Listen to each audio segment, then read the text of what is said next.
a medical report that's potentially explosive. In a document published by French newspapers on Tuesday, doctors confirmed there probably is a link between France's nuclear testing in Algeria and French Polynesia and cancers detected among military personnel and civilians in the area. An inquiry was ordered after alleged victims came forward, claiming they had developed cancer after being exposed to radioactive fallout between the 1960s and 1990s.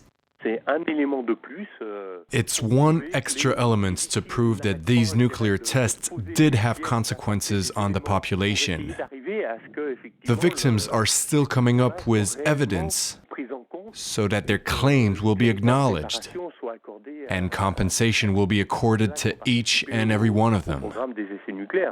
From 1960 to 1996, France carried out 210 nuclear tests, 17 in the Sahara Desert and 193 in the South Pacific. In 1991, then-President François Mitterrand imposed a moratorium, but this was later overturned by his successor, Jacques Chirac. He began what would be the final series of tests 5 years later.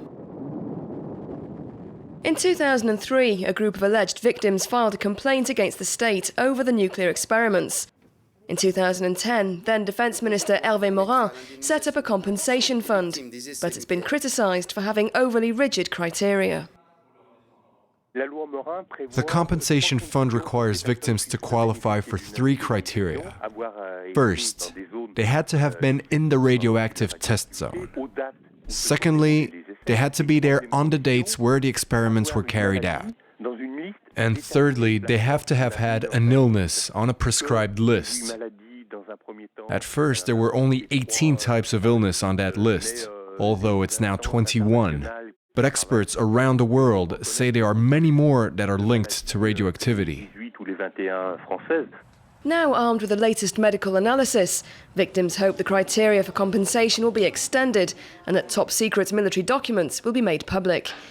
Meanwhile, the French government insists there's no proven link that these cancers were undisputably caused by the testing. Victim support groups claim 150,000 people were exposed to radiation during the French nuclear tests, yet Paris has only acknowledged 3,000.